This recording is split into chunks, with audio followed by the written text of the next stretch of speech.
I never imagined that the girl I called my sister, my closest friend since high school, would become the reason I almost lost everything. Her name was Claire. To everyone else, she was charming, funny, and effortlessly magnetic, the kind of person people naturally drifted toward. To me, she was the friend who stood beside me through every heartbreak, every struggle, every moment I doubted myself.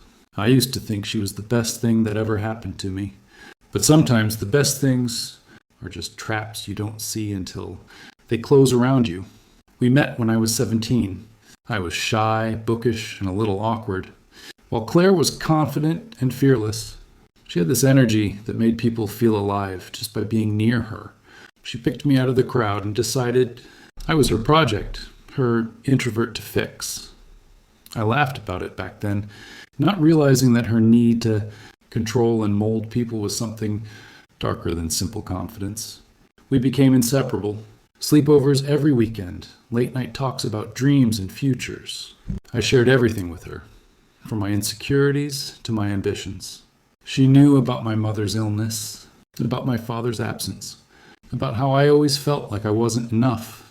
And she always said, "That's what I'm here for, Ian, to remind you that you're perfect just as you are." But words are easy. Loyalty isn't. Years passed. We went to college together. Same major, same dorm, same circle of friends. And for a while it was perfect. Until I noticed how often Claire would take credit for my ideas, how subtly she would turn stories, so she came off as the hero and I the sidekick. It was small at first, the kind of thing you brush off. But small betrayals are like cracks in glass. They grow, even when you pretend they don't. By our senior year, Claire had built an image for herself. She was the confident, intelligent, bold woman everyone wanted to be. She started a small social media page, sharing study tips and motivational posts. I helped her design it. I wrote half the captions. I even stayed up nights helping her film little videos. The page exploded. Within months, she had sponsorship offers and local brand deals. And every time she spoke publicly, she said, "I built this from scratch." I told myself it didn't matter.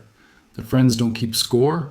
But when graduation came, and she was invited to speak as valedictorian because of her impactful social presence, something inside me cracked. That should have been me. Not because I wanted the attention, but because I had done the work. Still, I smiled, clapped, and stood by her side. Because that's what friends do.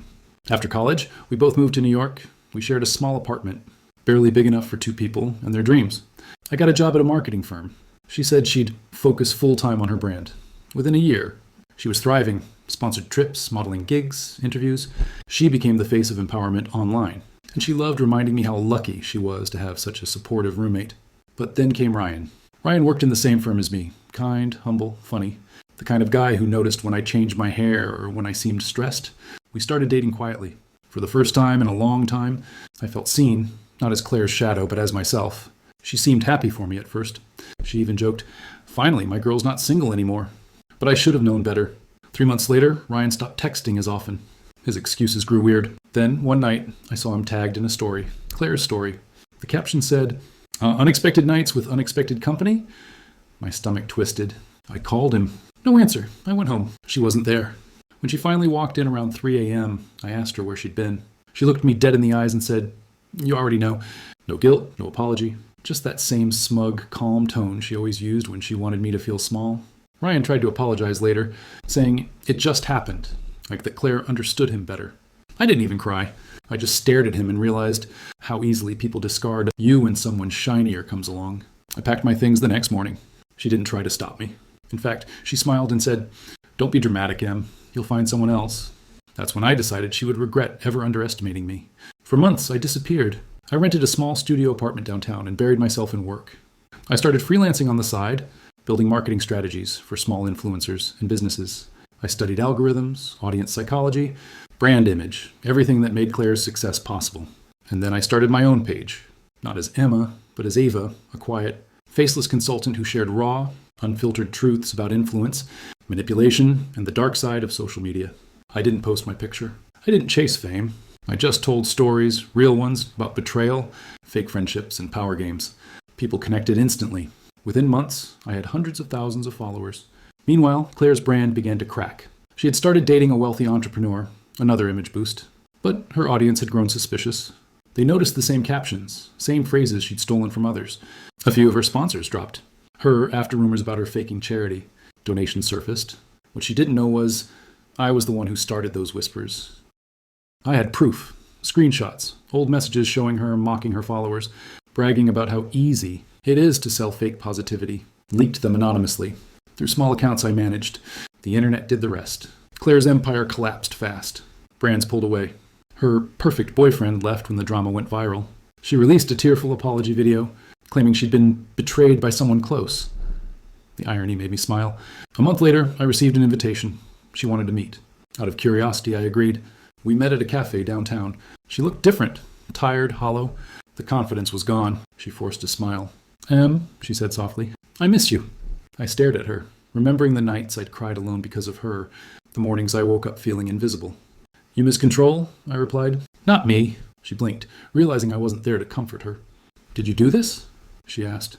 I leaned forward, my voice calm. I just told the truth, Claire. You built your fame on lies. It was only a matter of time. Her eyes watered. For a second, I saw the girl I used to love like a sister. But then I remembered the betrayal, the humiliation, the silence. I stood up, left a $10 bill on the table, and walked away. Outside, the air felt lighter. Months passed. Claire vanished from social media. I kept my identity as Eva a secret. My brand grew bigger, more meaningful. I started a podcast helping people heal from toxic friendships. People shared their stories, found comfort, rebuilt themselves. It became something beautiful, born from pain but no longer trapped in it. And one evening, as I looked at the sunset from my studio, I realized revenge had never really been about destroying her. It was about reclaiming myself. Claire took my confidence, my love, my trust, but I took back my power. I smiled, whispered to myself, I won. But somewhere deep down, I knew that wasn't entirely true, because part of me still mourned the girl who believed friendship meant forever. Still, I'd learned something valuable. Sometimes revenge isn't about hurting them.